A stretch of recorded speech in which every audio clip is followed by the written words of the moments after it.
The handling of cytotoxic drugs and related waste is a significant issue for health professionals working in this area. Where there is a risk of exposure, employers must implement appropriate control measures and monitor and review controls for effectiveness. Occupational exposure to cytotoxic drugs must be prevented or minimised. Nurses, medical staff, domestic staff, ward services staff and allied health professionals may come in contact with cytotoxic drugs or related waste at some stage during their daily work activities. Workers in community settings such as general practice, medical centres, community care, commercial laundries, waste management facilities and veterinary practices may also come into contact with cytotoxic drugs or related waste. This DVD provides employers and health professionals with information relating to the safe handling of cytotoxic drugs and related waste, and will assist in the implementation of safe handling strategies in the workplace. Procedures outlined in this DVD are based on the Workplace Health and Safety Queensland document, Guide for Handling Cytotoxic Drugs and Related Waste. This DVD has been divided into sections, as not all areas will be relevant for all categories of staff. Cytotoxic drug preparation is specialised work and should only be conducted by an oncology pharmacist or trained pharmacy technician in a specialised environment such as a cytotoxic drug safety cabinet. A cytotoxic drug is a drug which is toxic to cells. Cyto means cell, and toxic means to cause damage or kill. So, cytotoxic means toxic to cells. Cytotoxic drugs are mainly used in the treatment of cancer, where the aim is to destroy cancerous cells. However, normal cells may be adversely affected, causing hair loss, mouth ulcers and reduced resistance to infection. Because of their immunosuppressive effect, cytotoxic drugs are also used to treat other medical conditions such as rheumatoid arthritis, multiple sclerosis, psoriasis, SLE and some ophthalmology conditions. Many cytotoxic drugs are known to be carcinogenic, mutagenic and teratogenic and therefore pose a risk to workers. Carcinogenic means capable of causing cancer. Mutagenic means capable of causing genetic changes. Teratogenic means capable of causing birth defects. Other potential health effects for workers include liver damage, rashes and effects which are dependent upon the drug such as headache, nausea, dizziness, skin, eye or throat irritation. Exposure to cytotoxic drugs may also cause fetal loss and malformations in the offspring of exposed pregnant women. Cytotoxic drugs pose an occupational risk because they have properties which have the potential to cause damage to cells in healthy individuals. Prospective workers must be informed of the potential health risks, including reproductive health risks during induction and ongoing training programs. Employers must also inform workers of current control measures and the requirement to comply with the organisation's safe handling policies. Males and females who are considering parenthood and pregnant and breastfeeding women should be counselled by their employer regarding the potential reproductive health risks related to a cytotoxic exposure.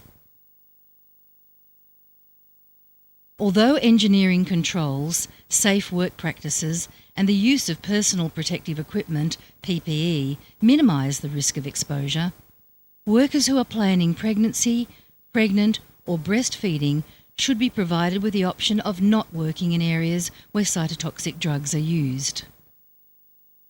If a worker chooses not to work in a cytotoxic environment, they should not be disadvantaged in relation to pay, entitlements or conditions.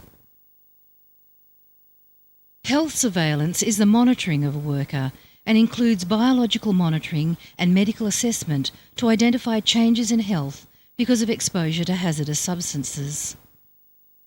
There is currently no form of biological monitoring procedure that is able to predict the effects of cytotoxic drugs on health workers. Due to the lack of a valid biological monitoring procedure, there is conflicting opinion about how to best monitor the health of workers exposed to cytotoxic drugs. It is the employer's responsibility to be aware of new research and apply methods that are appropriate to monitor the health of workers exposed to cytotoxic drugs. The guidelines contain further information on the health monitoring of workers exposed to cytotoxic drugs. Exposure to cytotoxic drugs may occur by inhalation or breathing in of aerosols and powders, which can occur during drug preparation, administration, or during a cytotoxic spill. Dermal absorption occurs through skin contact. Many cytotoxic drugs can be absorbed through intact skin. It is not necessary to have cuts and abrasions for absorption to occur. Ingestion occurs when workers do not follow standard operating procedures or when a cytotoxic spill or splash occurs. Food and water should not be consumed in patient care areas, as this increases the risk of ingestion.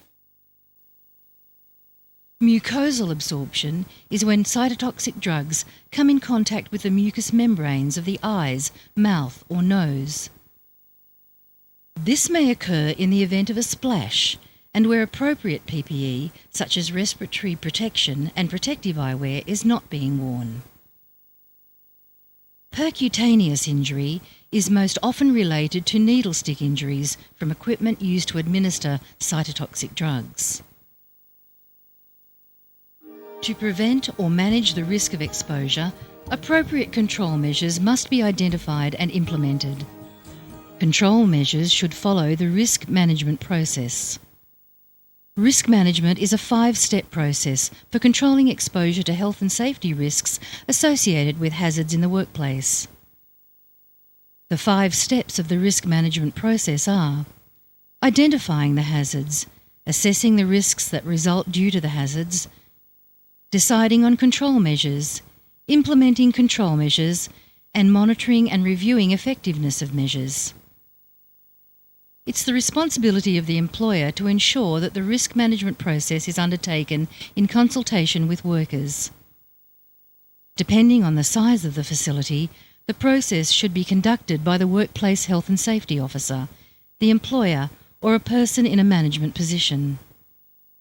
Cytotoxic drug hazards can be identified by reviewing professional and technical information about the substance, for example, material safety data sheets and the Workplace Health and Safety Queensland Guide for Handling Cytotoxic Drugs and Related Waste.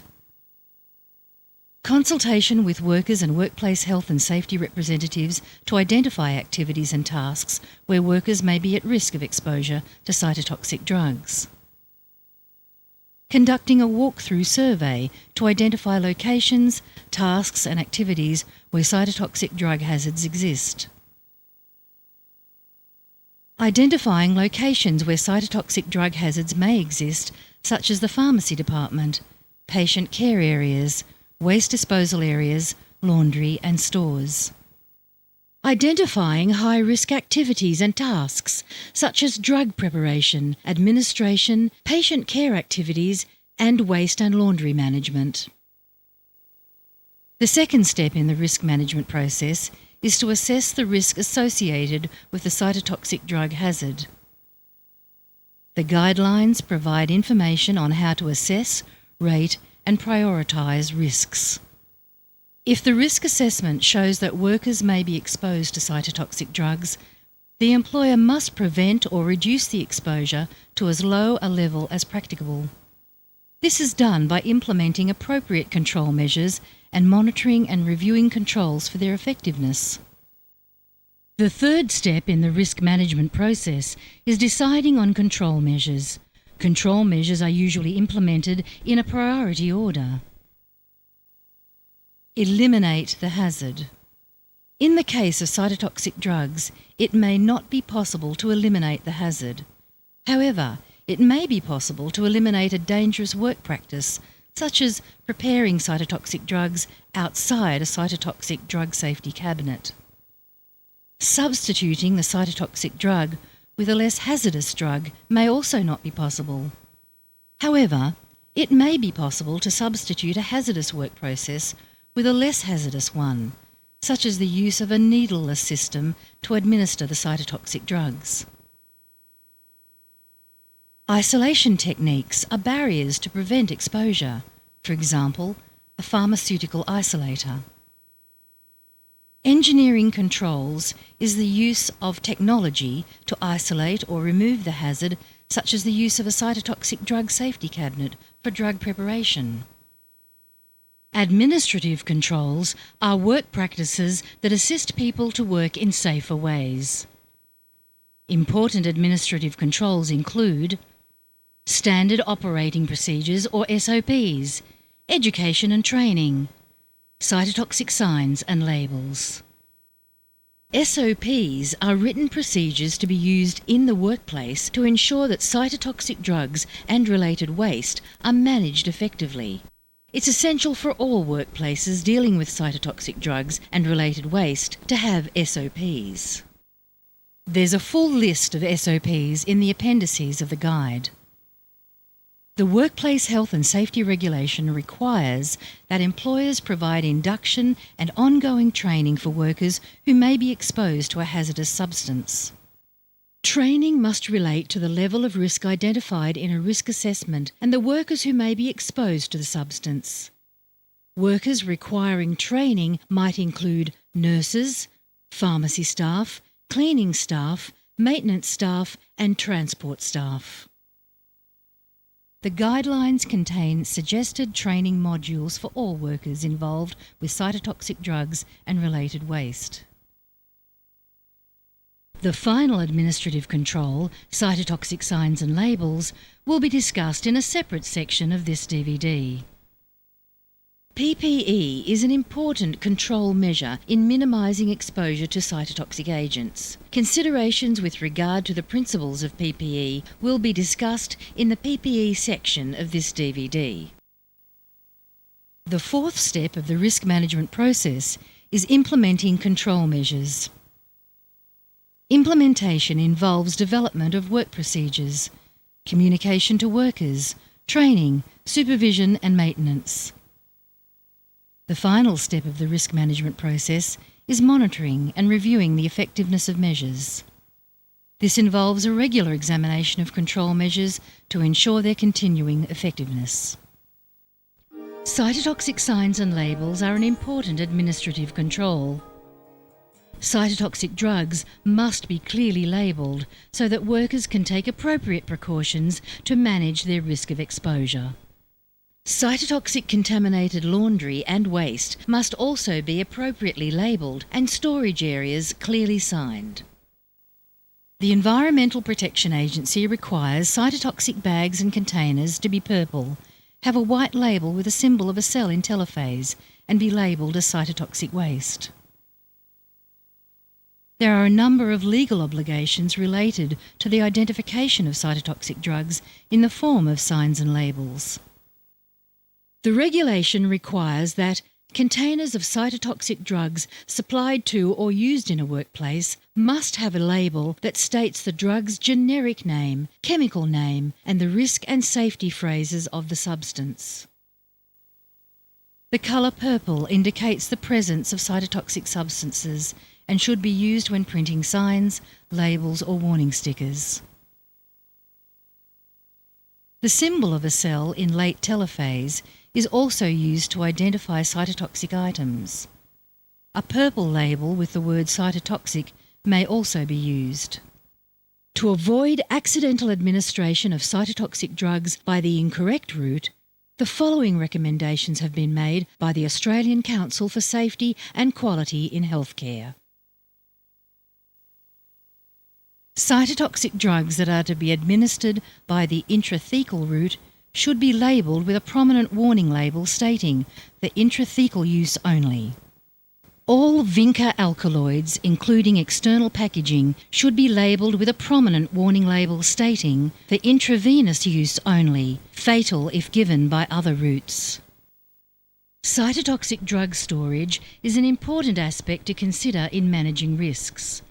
Cytotoxic drugs must be stored in accordance with the requirements for Schedule 4 drugs in a secured storage area. This area should allow access to authorised workers only. All cytotoxic drugs must be stored in a dedicated cytotoxic drug storage area that is clearly marked. Refrigerators used for this purpose should also be clearly marked.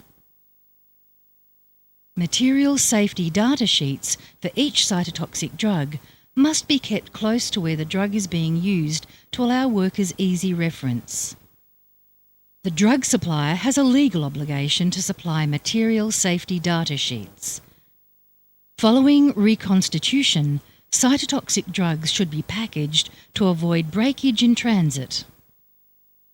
Childproof caps are used where applicable. Syringes should be secured with Luer lock caps to minimise accidental disconnection or leakage. Cytotoxic drugs should be contained, where possible, in heat-sealed bags to contain leakage in the event of a spill and to protect the drug from light if required.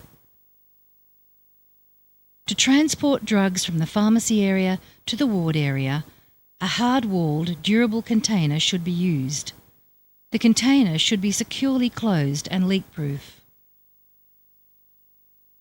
Cytotoxic drugs should not be transported by the Lamson tube system, which is used at some hospitals for transporting pathology specimens.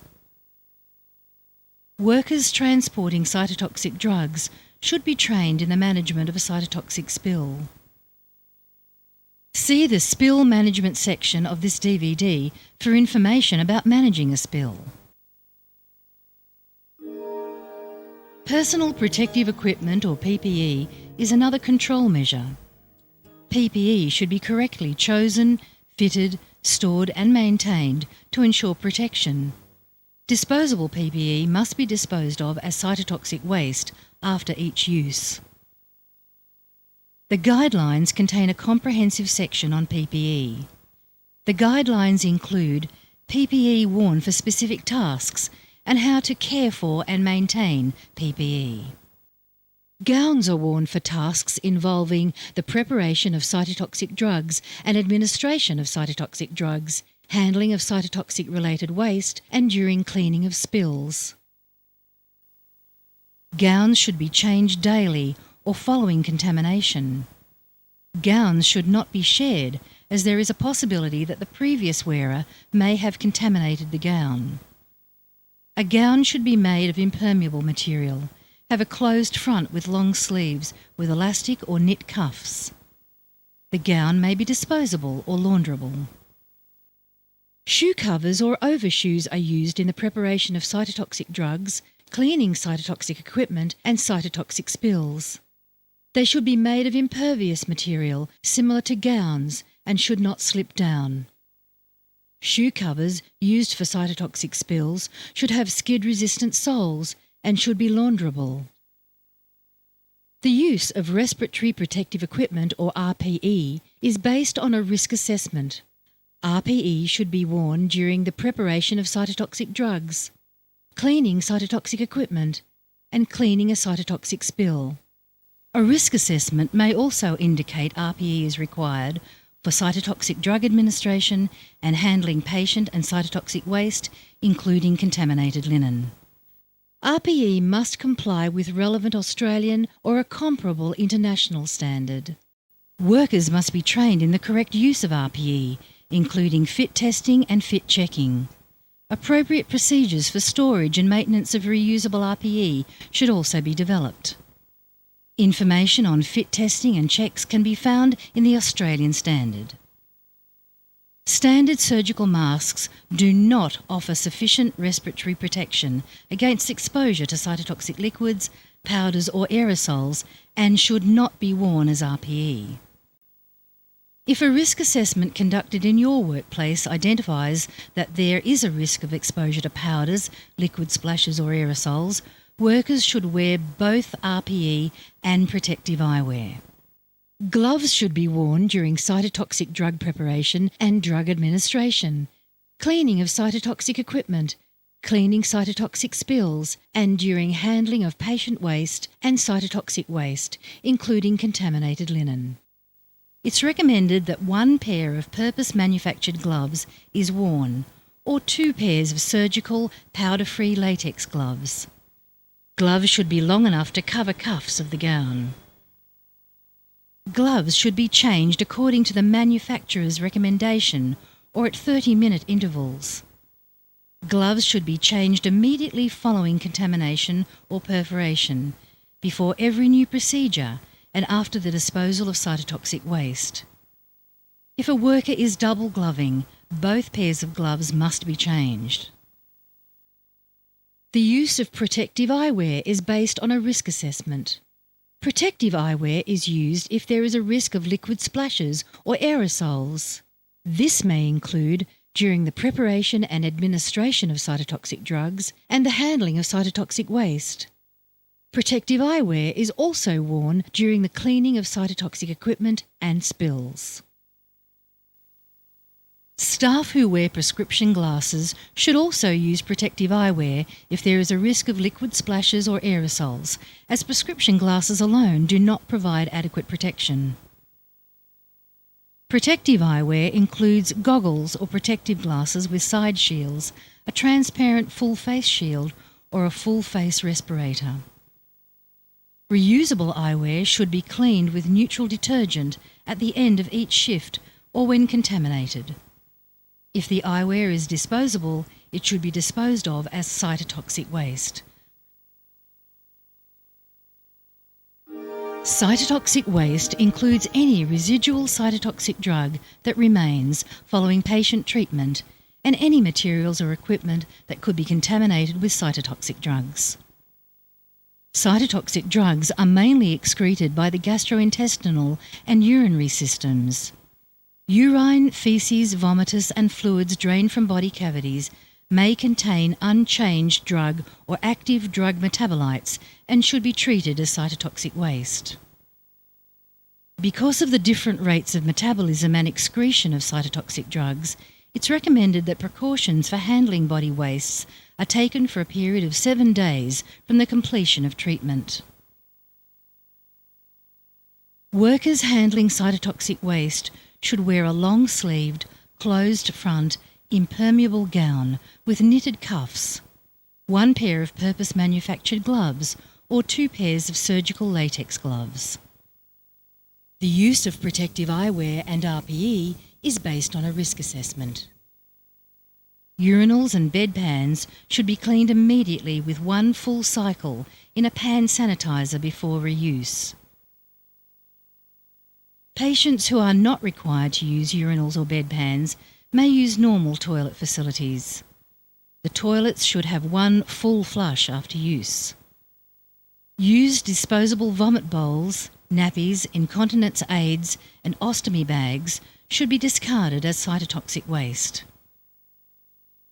All reusable equipment should be carefully washed with copious amounts of warm soapy water.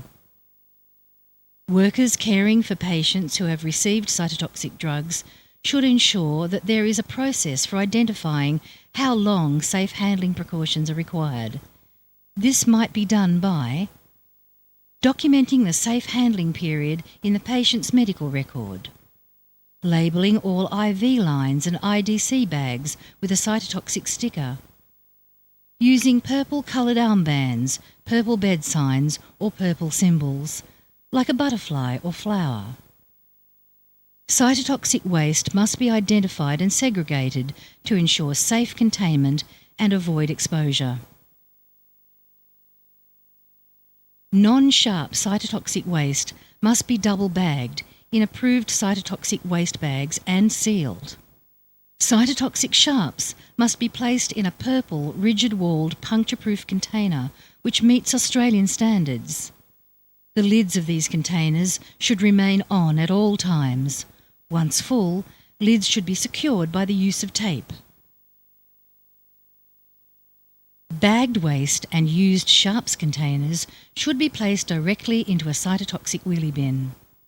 The wheelie bin should be located as close as practically possible to the working area in order to minimise handling and transport. Cytotoxic waste is able to be stockpiled in a dedicated storage area until a sufficient amount is able to be transported economically. If cytotoxic wheelie bins are not available in the work area, regular rounds for the collection of cytotoxic waste are essential. The health facility should ensure that the contracted waste management company incinerates all cytotoxic waste at 1100 degrees Celsius. Cytotoxic waste must not be compacted and landfill is to be avoided. Cytotoxic contaminated laundry is linen or clothing that has been contaminated with cytotoxic drugs or body substances containing cytotoxics such as urine, faeces, vomit and fluids drained from body cavities. Workers handling cytotoxic contaminated linen should wear a long-sleeved, closed-front, impermeable gown with knitted cuffs and 1 pair of purpose-manufactured gloves or 2 pairs of surgical latex gloves. Other PPE is indicated by the risk assessment. Cytotoxic contaminated laundry should be segregated from general linen and identified as cytotoxic. All cytotoxic contaminated linen or clothing should be placed in specially designed linen bags, such as alginate threaded bags. Alginate threaded bags have a special thread which dissolves in hot water. This allows the bag to open up and release the linen directly into the washing machine. After releasing the linen, the bags form into balls which are later removed. Use of alginate bags eliminates the need for laundry workers to handle cytotoxic contaminated laundry. If alginate threaded bags are not available, contaminated linen should be placed in a plastic bag and sealed. The plastic bag should then be placed in a purple cloth linen bag or a linen bag labelled as cytotoxic. Linen bags should then be transported to the laundry collection area as soon as possible. Cytotoxic contaminated bedding such as mattresses and pillows should be cleaned with water and a neutral detergent. Discard if the mattress or pillow is damaged or split or the surface cannot be cleaned. Cytotoxic contaminated eggshell mattresses should be discarded. A process for management of cytotoxic contaminated laundry should be developed by your health facility laundry.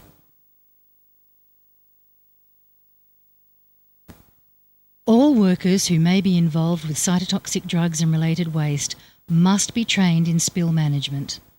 This could include nurses in acute and community settings, pharmacy staff, transport staff and ward services staff. Cytotoxic spills must be contained immediately to reduce the release of hazardous aerosols into the environment and to prevent spreading of the spill. Appropriate locations for storing spill kits should be selected and clearly signed. Eye wash equipment should also be located in the vicinity of workers handling cytotoxic drugs or related waste. Most spill kits can clean up or contain spills of up to 1 litre. Commercially prepared spill kits are available. However, some facilities may prepare their own. The guidelines recommend that the following equipment be included in a spill kit. Instructions or standard operating procedure. Cytotoxic spill sign to identify and help isolate the spill. A gown made of impermeable material with a closed front and long sleeves with elastic or knit cuffs. 2 pairs of purpose-manufactured gloves or 2 pairs of surgical powder-free latex gloves. Protective eyewear. Respiratory protective equipment. Overshoes. Adequate quantities of absorbent materials such as absorbent towels or a spill pillow. Chemical absorbent pads, protective mats such as blueies or chemo mat. A small scoop to collect any glass fragments. Bottles of water for rinsing and for dampening the pad over a powder spill. An alginate bag and a labelled or purple cloth laundry bag for contaminated linen. alkaline detergent. 2 plastic waste bags clearly labelled as cytotoxic, and the facility-specific incident report form. Cytotoxic spills may occur in any area where cytotoxic drugs and related waste are used or handled, including the patient's home. The guidelines provide a general procedure for cleaning up a spill. A full procedure should be developed for each health facility after consideration of the local work area and environment. In the event of a cytotoxic spill, firstly locate the spill kit. Empty the contents onto an area away from the spill and consult the written instructions. Alert people in the immediate vicinity that a cytotoxic spill has occurred and direct them to remain clear of the area. Display the cytotoxic spill sign. Restrict access and call for assistance if required. Don respiratory protective equipment first, and then the gown, gloves, protective eyewear and overshoes. For liquid spills, wait a few seconds for aerosols to settle. Then carefully cover the spill with the absorbent mat, taking care not to generate any splashes. If the spill involves a powder, carefully place an absorbent mat over the powder, ensuring minimal dust production. Carefully wet the mat so that the powder dissolves and is absorbed by the mat. Prepare the cytotoxic waste bags. Gather the absorbed spill, being careful to collect and contain any broken glass. Discard the waste into a cytotoxic waste bag. Wash the spill area several times with water and detergent, cleaning from the area of least contamination. Rinse the area thoroughly with water and dry the area well. Discard the contaminated materials used to clean the spill into the cytotoxic waste bag. Remove overshoes, outer pair of gloves, and remove the gown, taking care not to contaminate yourself by touching your hair and neck, and place into the cytotoxic waste bag. Seal the cytotoxic waste bag and place it into the second bag. Remove your protective eyewear, inner gloves, and respiratory protective equipment. Discard into outer cytotoxic waste bag and seal bag. Place the cytotoxic waste bag in a cytotoxic waste bin. Wash your hands with soap and water. Complete the incident report and contact the Workplace Health and Safety Coordinator. Ensure the cytotoxic spill kit is restocked and return it to the appropriate area. As a final precaution, the spill area should be mopped. When a cytotoxic spill occurs on a carpeted surface, the area is to be cleaned in the same way as for hard surfaces. After completing the spill cleanup procedure, a commercial machine may be used. Decontamination of carpet cleaning machines is not considered necessary, as sufficient water is used in the machine to dilute the cytotoxics. If a worker's clothes or PPE are contaminated by cytotoxic drugs or related waste, the worker must remove any contaminated items, including PPE and clothing. Disposable PPE should be disposed of in the cytotoxic waste container. Washable PPE and clothing should be handled as cytotoxic contaminated laundry following the process in the waste management section of this DVD. In the event of personal contamination, the affected area must be washed with soap and copious amounts of water. If the contaminated area cannot be washed easily, then the worker should proceed immediately to the nearest shower. It is recommended that antiseptics, anaesthetic drops and ointments are not applied or administered. The worker should report to their supervisor immediately after washing. Medical follow-up should be arranged and the incident should be documented using the organisation's incident reporting system. If a worker sustains an exposure to the eye is to be immediately flushed with an isotonic saline solution for at least 15 minutes. Flushing with an eye wash or ampule of sterile water is the most effective method. The worker should report to their supervisor immediately after flushing the eye, seek medical follow-up, and document the incident using the health facility's incident reporting system. In the event of a patient being contaminated by cytotoxic substances, the same procedure should be followed. This section deals with the administration of cytotoxic drugs. As with other tasks relating to the handling of cytotoxic drugs and related waste, workers who administer cytotoxic drugs risk exposure. The risk factors associated with administration are an unsafe work environment, lack of appropriate equipment, inadequate training, patient behaviour. The route of cytotoxic drug administration can also pose a risk. To manage the risk of exposure, employers should consider specially designed equipment, workplace design, adequate training, safe work practices and the use of PPE. Workers administering cytotoxic drugs must be safe and competent. Training should be based on the training modules identified in the guidelines. When designing a workplace for the purpose of administering cytotoxic drugs or caring for patients receiving cytotoxic drugs, there are several issues that should be considered. These are reviewed in the guidelines. Cytotoxic drugs are administered by many different routes. The most common routes are parenteral, oral, subcutaneous, intramuscular and topical. Other administration routes include intrapleural, intraperitoneal, intraarterial, intrathecal and intravesical. The most common route for the administration of cytotoxic drugs is parenteral or intravenous. Workers administering cytotoxics intravenously should prime intravenous lines with non-cytotoxic fluid to avoid wastage and contamination. Use plastic-backed absorbent sheets between the intravenous connection and patient. This provides protection for the patient's skin and reduces the risk of contaminating the work environment as well as containing the drug in the event of a spill. Wrap a gauze square around the intravenous connection when connecting the intravenous bag and when administering a direct bolus injection.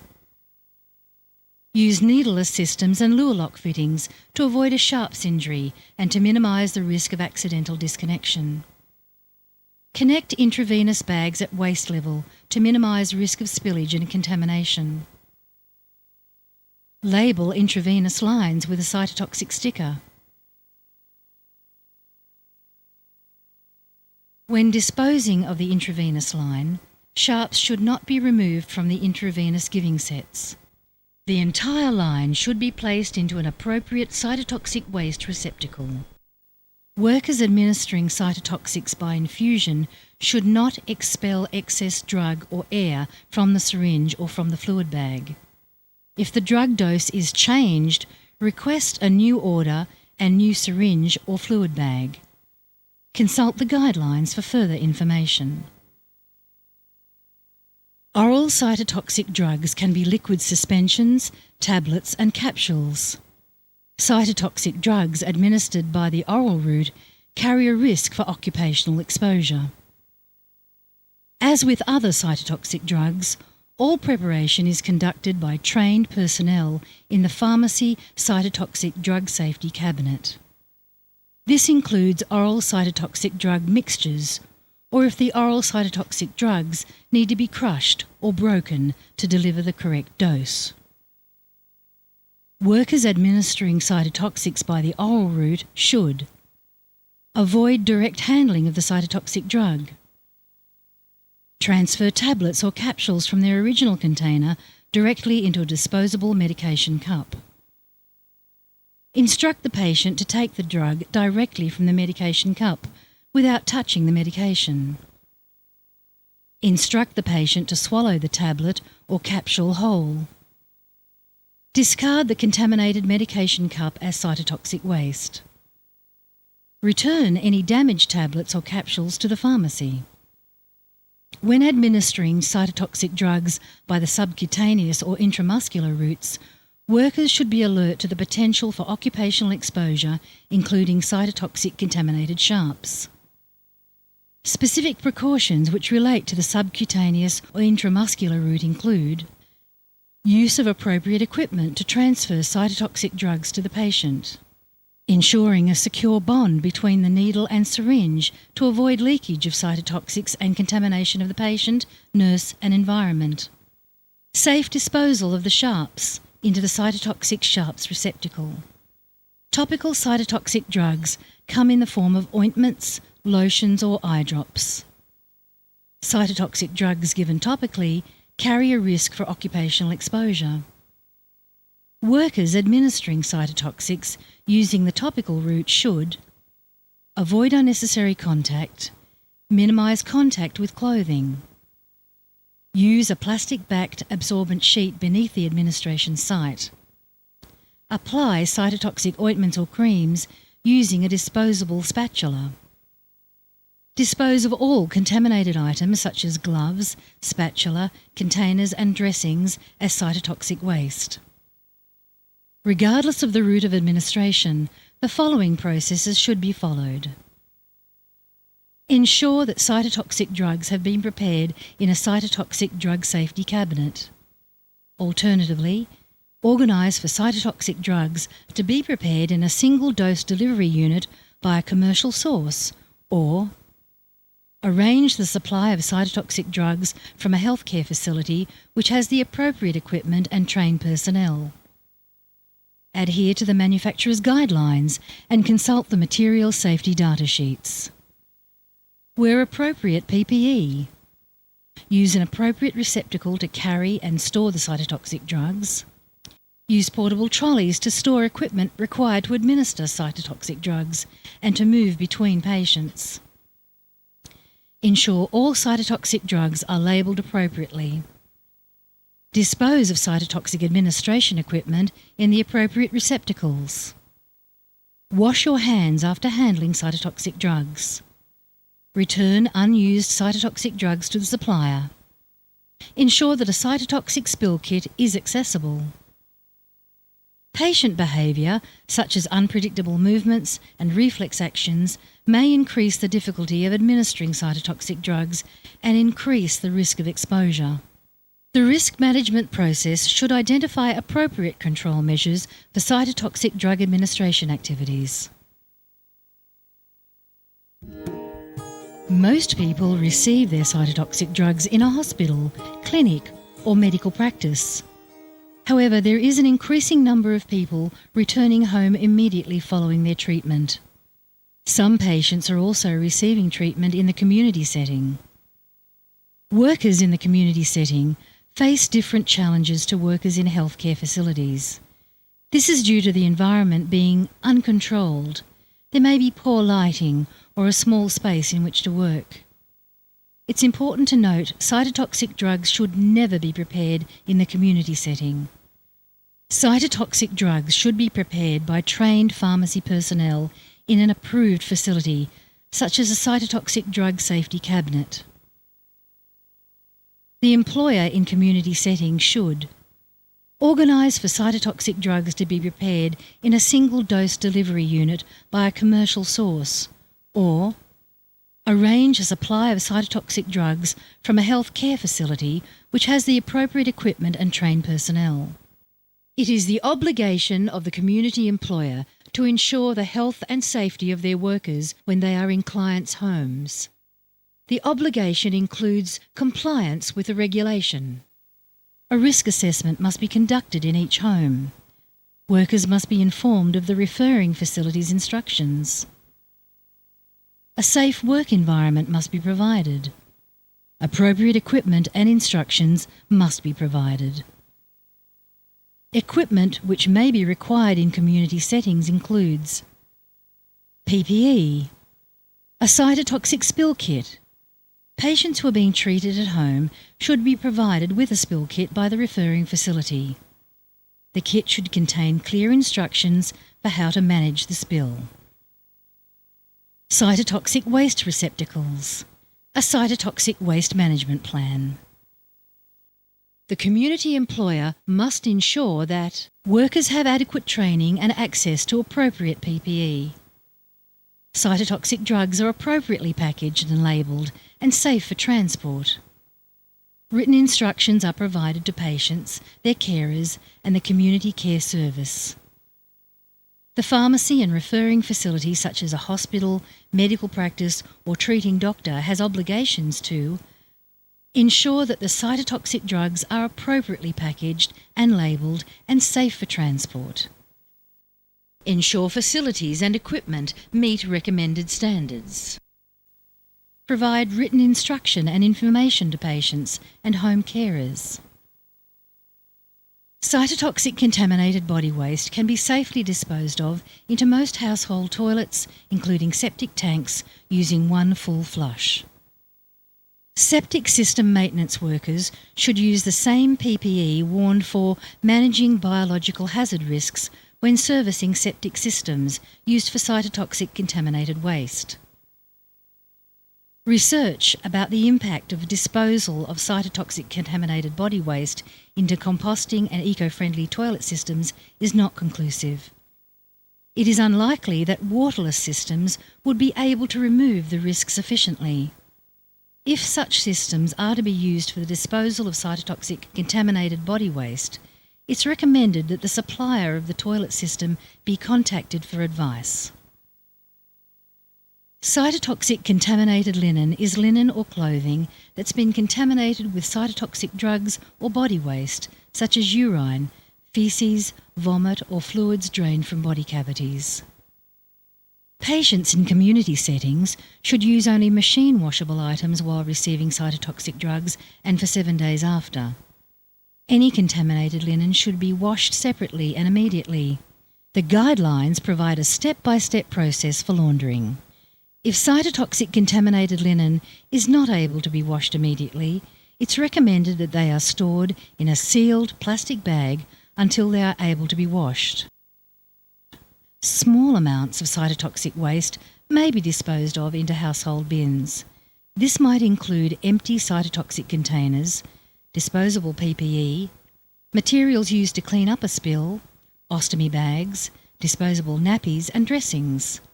The cytotoxic waste should be placed into a plastic bag, sealed, then placed into a larger, stronger plastic bag before disposal into a bin.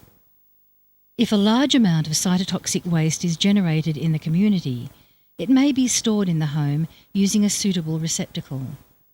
It should be stored in an area that is secure and not accessible to the public.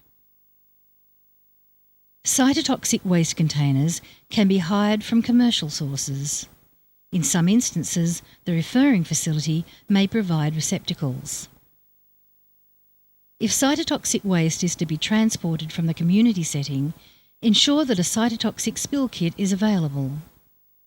Before transport, the waste should be placed into a container. This container should then be placed into an appropriately labelled second container that is rigid-walled, puncture-resistant and leak-proof. The cytotoxic waste should be transported separately from the driver, for example, in the boot of the car, ensuring the container is secured to decrease movement during transport. For further information about waste management, view the Waste Management section of this DVD. We hope this DVD has been of assistance to you. For further information regarding safe handling of cytotoxic drugs and related waste, contact your organisation's Workplace Health and Safety Officer. Alternatively, contact the Queensland Government Workplace Health and Safety Info Line on 1300 369 915 or visit the website to obtain a copy of the guide.